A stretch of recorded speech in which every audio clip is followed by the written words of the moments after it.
안녕하세요. 안녕하세요. 안녕하세요, 안녕하세요. 아버님. 네. 반갑습니다. 여기까지 또 오시느라고 고생 많으셨고요. 간단하게 자기소개 부탁드릴까요?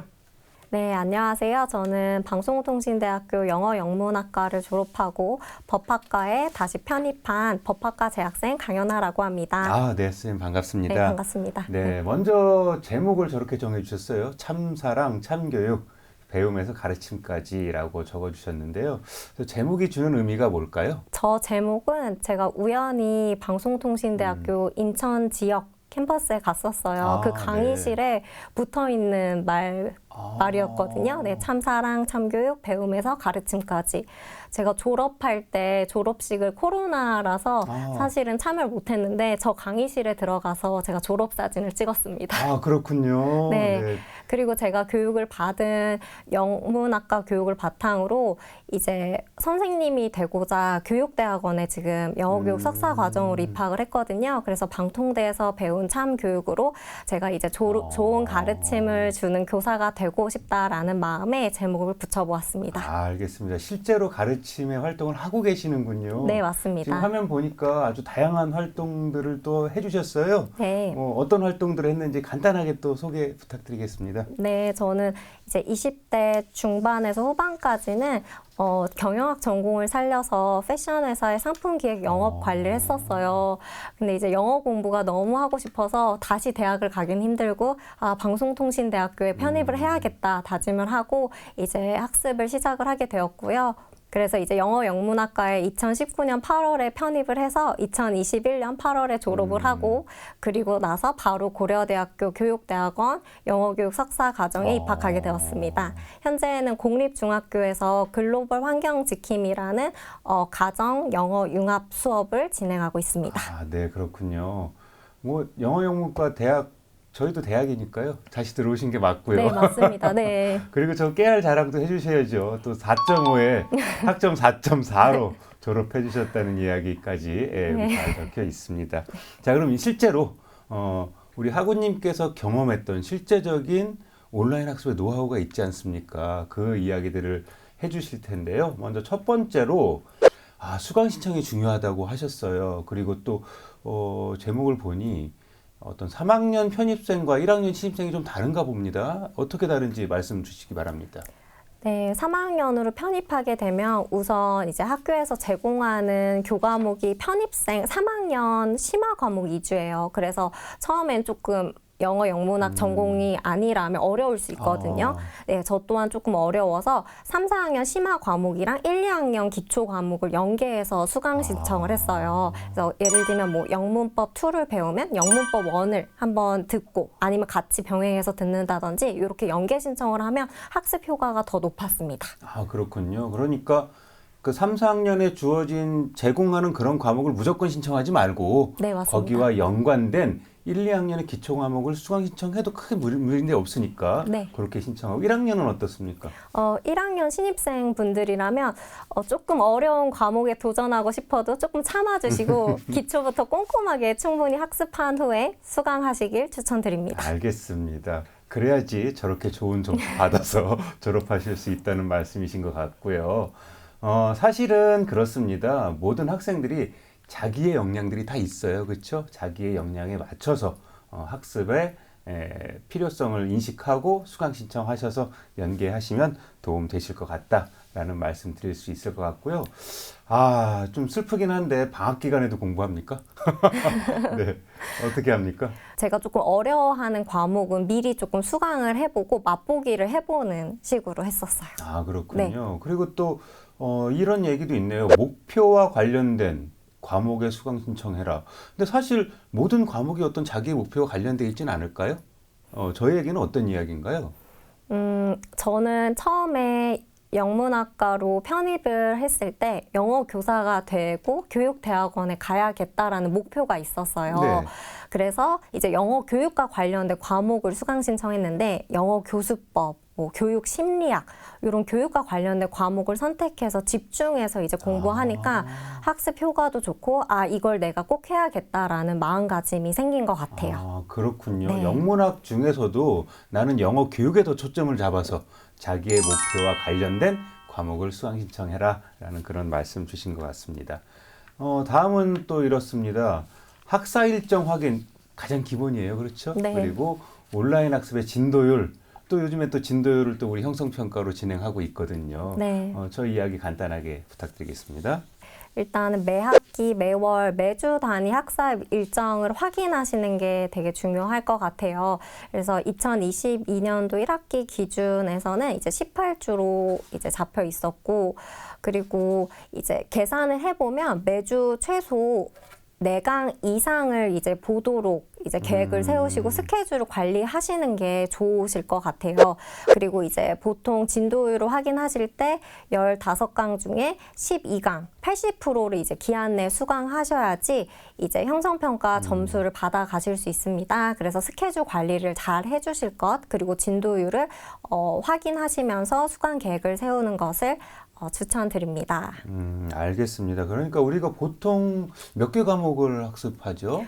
보통 이제 5과목에서 6과목 정도 학습을 합니다. 5개에서 6개니까 그거를 듣는 것만 해도 상당히 또 시간이 많이 필요로 하기 때문에 우리가 항상 그 마감 괴물이 나타나서 그때 몰아서 하지 말고 네. 좀 체계적으로 학사 일정 보면서 이제 3월부터 꾸준하게 또 9월부터 꾸준하게 학습을 하고 그래야 또 온라인 학습 진도를 확인하면서 형성평가 점수를 받을 수 있다라는 그런 말씀 주셨습니다. 그리고 또 이 부분 되게 중요하죠. 학습의 가장 중요한 거 동기 아니겠습니까? 동기부여. 네. 자, 이 부분 말씀 주십시오. 저희 방송통신대학교의 가장 큰 장점은 온라인 강의를 이제 반복해서 수강할 수 있다는 점이고요. 또 효율적으로 이동하면서도 이제 들을 수 있어요. 그러나 이제 부정적인 측면으로는 감시하는 사람이 없기 때문에 예, 은닉성이라고 하죠. 네, 감시하는 사람이 없어서 안 해도 되겠지 이렇게 이제 생각이 들어서 또 일도 바쁘시고 그러면은 학습의 진척이 조금 낮아질 수 있거든요. 그래서 저는 이런 부분을 조금 보완하기 위해서 아동문학 독서 클럽이나 아니면 영문학과 스터디 그룹을 많이 활용을 했어요. 그래서 제가 좀 학습을 하다가 지치거나 힘들 때 독서 클럽 줌으로 했었거든요. 저희는. 네네, 그렇죠. 예, 그래서 줌으로 많게는 50명까지 들어오셔갖고 저기 보이신 사진에 보이시는 원서를 같이 낭독을 하고 어려운 점은 교수님한테 바로 질문을 하고 교수님도 너무 감사하시게 뭐 3시간, 4시간 일요일이었거든요. 2주에 한 번씩 꼭 참여를 해주셔서 피드백을 다 주셨어요. 그래서 그런 계기가 있어서 네, 꾸준하게 학습할 수 있는 동기부여가 될 수 있었던 것 같습니다. 맞습니다. 저도 네. 동감합니다. 사실은 온라인의 장점도 있지만 아까 말씀 주신 대로 자기의 의지가 되게 중요하거든요. 네, 맞아요. 네. 그럴 때는 혼자서 하는 것이 아니라 학습 동아리라던가 같이 스터디 그룹 같이 활용해서 공부하시면 또 아마 옆에서 또 응원도 해주시고 같이 공부할 수 있는 힘이 생기지 않을까라는 생각이 들고요. 그런 동기가 있어야 실제적으로 학습에도 진짜 효과가 있지 않을까. 그냥 외우고 까먹는 그런 공부가 아니지 않습니까? 그렇죠? 네. 네. 같이 상호작용을 하는 게 되게 중요할 것 같고 선생님 말씀하신 대로 이제 서로 어려운 점을 의논하면서 공감도 되고 응원도 되고 해서 조금 동지애가 생긴 것 같아요. 네. 맞습니다. 그리고 또 이 부분 되게 중요한 부분인 것 같아요. 이제 앞에서 쭉 정리했던 내용들을 다시 또 말씀해 주시는 것 같긴 하지만 이 5가지의 스텝이 있다 그랬어요. 네. 이 5가지 스텝 하나씩 말씀 주시기 바랍니다. 네, 첫 번째는 이제 예습이에요. 저는 이제 본 강의를 학습하기 전에 온라인 강의를 좀 1.2배속으로 조금 빠르게 예습하는 식으로 흘려듣기 식으로 하는 걸 추천을 드리고 그 다음에 이제 두 번째 스텝 2는 온라인 강의를 이제 책상에 딱 앉아서 1회를 이렇게 차분히 배속도 정배속으로 들어주시고 PPT 자료라든지 혹은 책에 꼼꼼하게 필기를 해주시는 방향을 추천을 드려요. 스텝 1에서 예습을 했기 때문에 네. 스텝 2에서는 어떤 부분이 중요한지 인지를 해서 꼼꼼하게 필기가 가능하고요.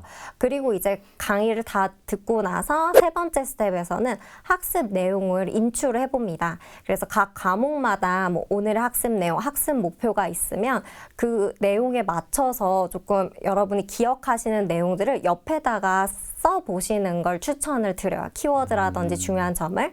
스텝 4에서는 네 번째에서는 이제 워크북을 활용해서 문제를 풀면서 선생님들께서 이제 이해하신 거 그리고 암기하신 게 이제 정확하게 문제로 체크가 되는지 점검을 해보시고요. 그리고 마지막으로 기말고사가 이제 뭐 1주 전이다. 그러면 기출문제를 최소 이제 3개년 기출문제를 다운로드 받으셔갖고 기출문제를 풀어보시고요. 저는 이제 계절학기 그 기출문제도 따로 다운로드를 받아서 다시 한번 풀어봤을 정도로 기출문제의 중요성을 정말 강조를 드립니다. 아, 알겠습니다. 이 5가지 뭐 간단하게 하면 첫 번째로 일단 한번 들어보는 거예요, 빨리. 맞아요. 예, 그리고 네. 두 번째로 꼼꼼하게 파워포인트 자료까지 보면서 그리고 내가 직접 필기해 보는 거. 네. 듣는 걸로만 학습이 안 되거든요. 내가 직접 써보는 거. 네. 그리고 그거를 세 번째 스텝에서 다시 한번 인출해 보고 다시 한번 정리해 보는 과정. 그리고 네 번째로 연습해야죠. 네, 워크북으로 연습해 보고 마지막에 훈련하는 겁니다. 네, 기출 문제로 풀어보면 선생님처럼 좋은 점수 받아서 볼 수 있을 것 같습니다. 자, 앞에 쭉 이제 학습 전략들 여러 가지 이야기해 주셨는데요. 간단하게 다시 한번 영문과의 학습 팁 하나씩 정리해 보도록 할게요. 자, 하나씩 말씀 주실까요? 네, 첫 번째는 이제 쉬운 것부터 시작하기인데요. 저는 시각보다는 청각에 한번 더 집중을 해보세요라고 말씀을 드리고 싶어요. 특히 이제 영어 같은 경우에는 여러분들이 뭐 출퇴근 시간이나 집안일을 하면서 반복적으로 강의를 청취를 하실 수 있거든요. 그렇게 하시면 교수님과 조금 한층 더 가까워진 기분도 들고 학습 동기, 만족감도 증가할 수 있습니다. 그리고 여기서 중요한 점은 아까 스텝 1에서 흘려듣기 네, 말씀드렸었는데 네. 이제 단순하게 흘려듣는 것으로 끝나는 것이 아니라 두 번째 스텝 2에서 했던 것처럼 학습하는 자세로 적극적으로 조금 필기하면서 들어야지 내면화된 지식으로 변화할 수 있고요. 저는 강의를 반복적으로 2번, 3번 반복해서 이제 듣고 또 필기도 해보시는 걸 추천을 드립니다. 맞습니다. 우리가 특히 온라인 영상이기 때문에 교육이기 때문에 그냥 시청하는 것과 내가 학습하는 것은 완전히 차원이 다르거든요. 그렇게 될 때 정말 나에게 내면화된 학습으로 다가서지 않을까라는 생각이 듭니다. 네, 두 번째로 또 스케줄 관리 중요하지 않습니까? 어떻게 하는지 말씀 주시기 바랍니다. 네, 스케줄은 매 학기, 매월, 매주 방송통신대학교 일정을 확인하시고 강의 스케줄을 구체적으로 짜보시는 걸 추천을 드려요. 저는 보통 일주일에 이제 18학점 기준으로 평균 4개에서 5개 강의를 꼭 수강하려고 노력을 했습니다. 그리고 이제 동기 설정은 또 목표와도 관련이 되는데요. 왜 방통대 입학을 하고 왜 내가 졸업을 하고 학습을 하는지 구체적인 목표와 동기를 설정해 보신다면 의지를 갖고 학습을 실천하실 수 있을 거라고 생각을 합니다. 알겠습니다. 스케줄 관리도 하고 나의 목표를 명확하게 설정하는 거, 이 부분 상당히 중요한 부분인 것 같습니다. 그리고 또 하나가 이런 것들이 있죠. 어떤 외재적인 보상과 내재적인 보상. 아마 둘 다 가지고 계실 것 같긴 한데요. 이런 보상 어떻게 활용할 수 있을까요? 네, 내재적 보상을 적극적으로 활용하세요. 이제 첫 번째 외재적 보상은 이제 성적 우수 장학금일 것 같아요. 이제 방통대가 등록금이 저렴하긴 하지만 또 그 등록금을 전액으로 받는다면 그 성취감과 또 이제 나도 할 수 있다라는 자기 효능감이 또 생길 수 있거든요. 그리고 이제 내재적 보상 측면으로는 아무래도 배움의 기쁨이겠죠. 정말 스스로 선택하신 전공이시기 때문에 그 전공을 배우면서 매 학기 성장하는 그런 배움의 기쁨을 맛보시길 바랍니다. 알겠습니다. 가장 중요한 건 내재적 보상이긴 하죠. 그렇죠. 그럼에도 불구하고 또 외재적 보상까지 있으면 그렇죠. 거기에 또 플러스 업 되지 않을까라는 생각이 듭니다. 자, 이제 마지막으로 이제 혼자 공부하는 것이 아닌 함께 공부하는 이야기 간단하게 부탁드릴게요. 네 번째로는 전공 스터디 그룹 독서 클럽을 다양하게 활용하세요. 혼자서 온라인 강의를 수강하시면 많이 지치고 외롭다는 생각이 들 수 있습니다. 저희 영문과는 이제 코로나 시국에도 줌으로 이동국 교수님과 아동문학 독서 모임을 격주로 일요일마다 진행을 했습니다. 이 과정을 통해서 영어 실력도 향상시킬 수 있었고 학우분들과 어려운 부분에 대해서 소통하고 공감하면서 끈끈한 동지애를 느낄 수 있었습니다. 전공 스터디 그룹 그리고 독서 클럽은 학습을 중단하지 않고 졸업까지 쭉 이어질 수 있는 원동력이라고 생각합니다. 예, 4가지 학습 팁 말씀 주셨는데요. 첫 번째가 이제 청각에 의존하는 거였고요. 두 번째가 철저한 스케줄 관리. 그리고 세 번째가 어떤 내적과 외적인 보상 관리. 네 번째가 어떤 스터디 그룹과 독서 클럽 활용하는 이런 부분까지 잘 말씀 주신 것 같습니다. 학우님도 아마 쭉 들어보시고 하시면 누구나 하실 수 있을 것 같습니다. 자, 학우님들 한번 열심히 해주시기 바라고요. 우리 학우님들 파이팅입니다.